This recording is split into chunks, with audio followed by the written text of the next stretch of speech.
Praise the Lord. Greetings to you all in the precious name of our Lord and Savior Jesus Christ. I consider it as a great privilege in my life to be a part of the online seminary platform.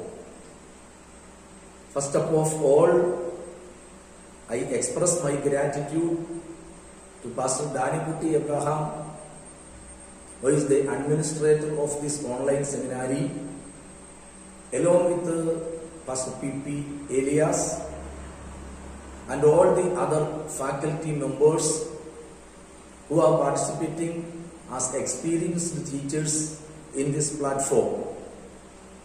Let me introduce myself. I am Pastor V.M. Sunny from Kodamangalam, Ernakulam district. For last 29 years, I was in full-time ministry in different places in India and abroad. Presently, I am ministering at IPC Grace Center Niranam in Chenganur Center. I am married, have 2 children. During last 29 years, God used me in many areas to teach the Word of God to many churches, to many people of God. And I consider it also as a great privilege in my life. The subject which I want to take in this semester is Old Testament survey.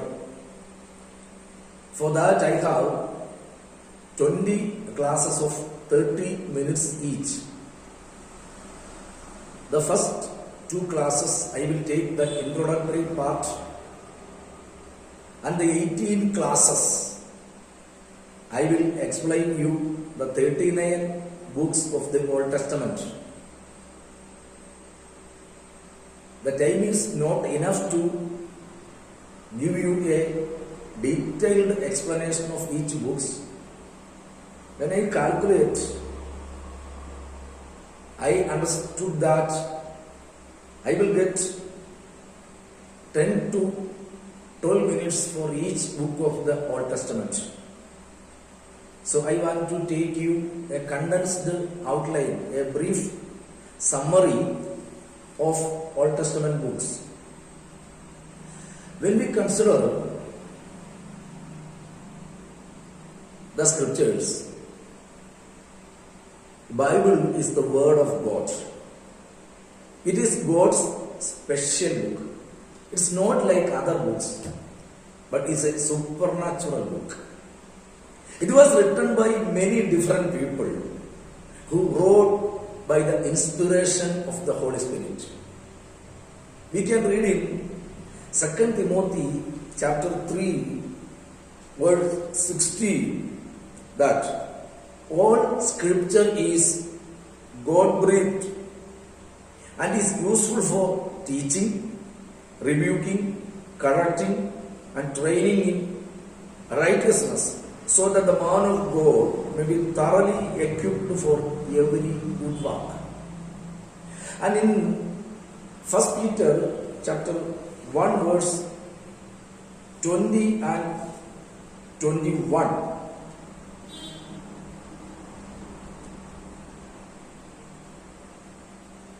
sorry, 2 Peter chapter 1 verse 20 and 21.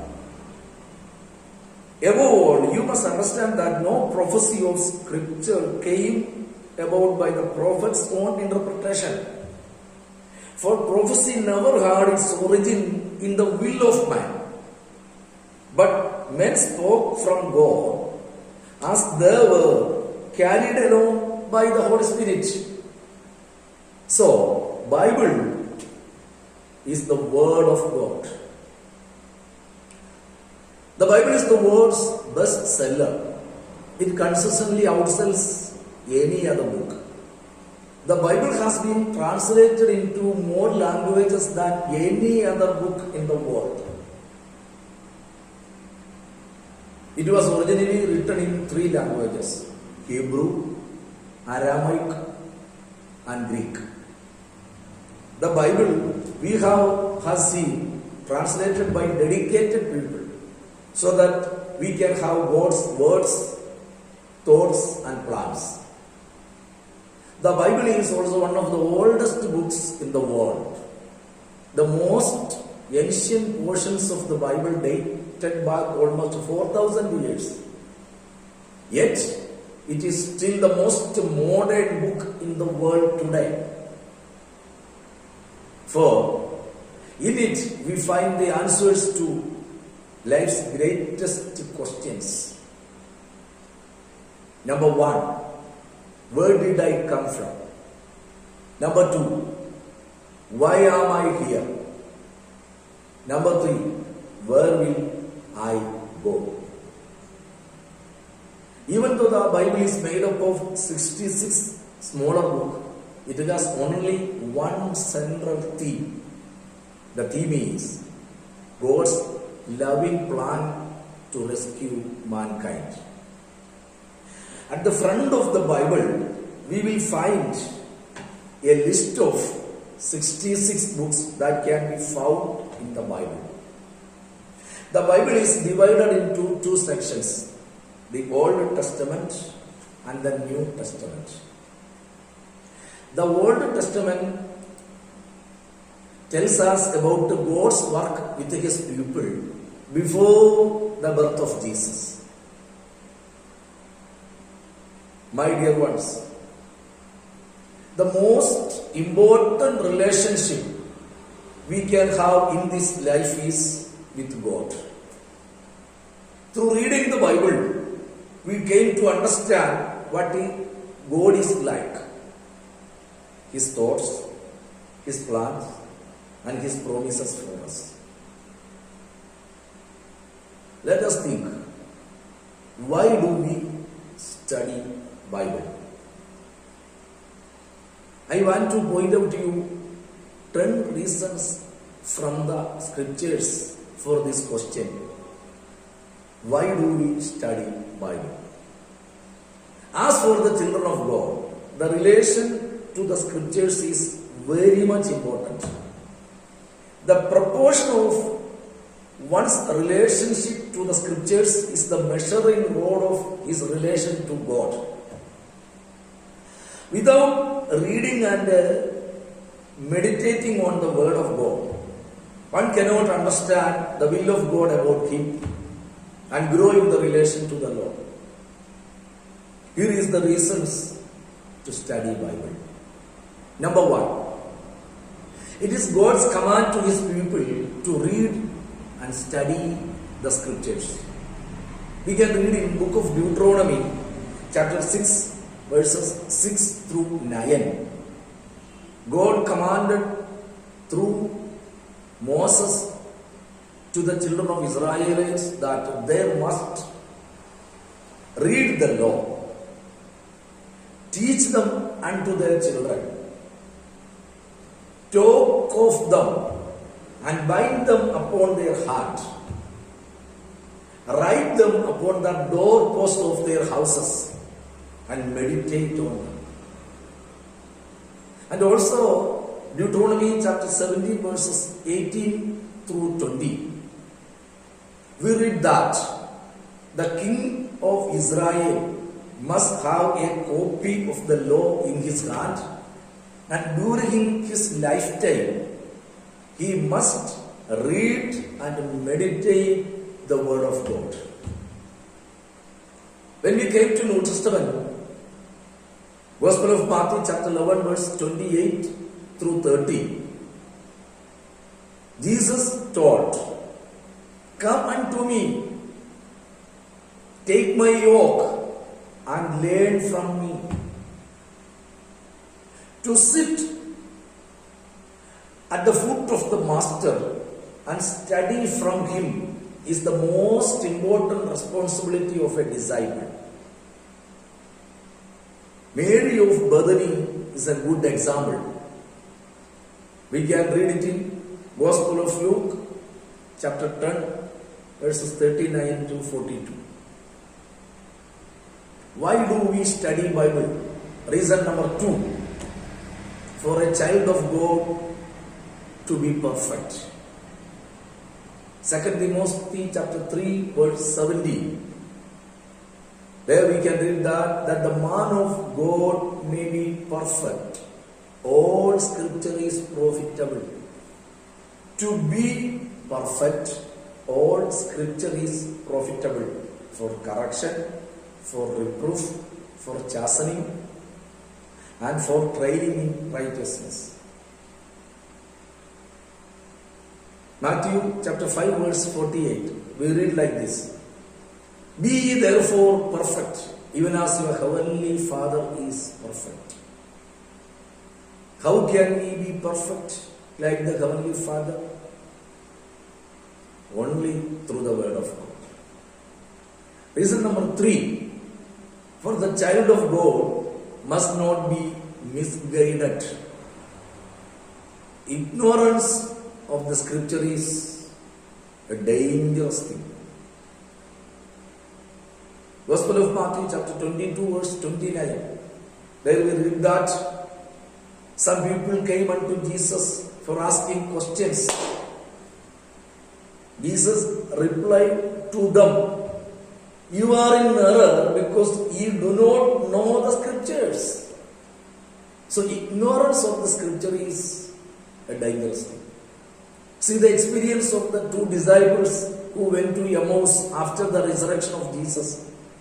Luke chapter 24, verses 13 to 26. They have desperation in their heart and their faces faded. But when Jesus walked with them and interpreted the Old Testament scriptures, when they heard that, their hearts become burned. Ignorance of sound doctrine was the failure of the Galatian churches. We can understand it when we study the letter to the Galatians. Why do we study Bible? Reason number 4. For to get true spiritual liberty, true spiritual deliverance. Gospel of John chapter 8, verse 31 and 32. Jesus said, if you know the truth will set you free. Many Jews believed in Jesus. Jesus spoke to the believing Jews. If you continue in my word, then you shall indeed my disciples, and you shall know the truth, and the truth shall make you free. Book of Romans chapter 6, verses 17 and 18. Chapter 8, verse 1 through 3. In these verses also, we can read that true spiritual liberty is only through the word of God. The believers in Roman church, once they were the slaves of sin, but when they heard the gospel, the sound doctrine, they obeyed it from the heart and they got real spiritual deliverance from the slavery of sin. Reason number 5. For to get proper growth through proper nurture. Rebirth is a beginning. If we were born, we must grow. Our Heavenly Father desires our growth. Proper nutrients is a must for proper growth. We can read in 1 Peter chapter 2, verses 1 and 2. Like newborn babies, crave for pure spiritual milk. Word of God is the best nutrient, complete food for the inner man. Reason number 6, for to live a holy life. Psalm 119 verses 9 and 11. There we can read that, stay on the path of purity by living according to the word, the hidden word in heart. Only those who have the word in their hearts can live a holy life. Reason number 7, for to get proper guidance in life. Read book of Psalms chapter 25 verse 12, 32 verse 8, 73 verse 24, Psalm 119 verse 105. In these verses, we can read that in our daily life, if we want to follow the proper guidance, we have to read and study the word of God. Reason number 8, for to overcome devil. 1 John chapter 2 verse 14. Young man, you are strong because the word of God lives in you and you have overcome the evil one. Apostle wrote, the word of God lives in you and you are strong and you have overcome the evil one. For to overcome Satan's temptations, we must have word in our heart. Reason number 9, for to have hope in the midst of life's troubles. Romans chapter 15 verse 4. Everything that was written to teach us so that they provide hope. Additional readings, you can read Psalms 119 verse 50, verse 71, verse 92 and 93. And the last, reason number 10, why do we study Bible? For to get admonitions and warning. 1 Corinthians chapter 10 verse 11. Apostle Paul wrote like this, these things were written as warning for us. The wilderness journey of Israel is a shadow of Christian life. We must learn lessons from the experience of Israel. All that happened in the life of children of Israel during the wilderness journey, and that all things were written in scriptures, for we must learn lessons. We have to receive admonitions and warnings in our Christian life. Dear ones, study the scriptures is very much important in our Christian life. So let us give importance to read, meditate, and study the Word of God. And above all, let us practice, let us obey the Word of God in our life. May the Lord bless all of you to study the scriptures in a proper manner through online seminary, and let it be a great blessing to your spiritual life. May God bless you.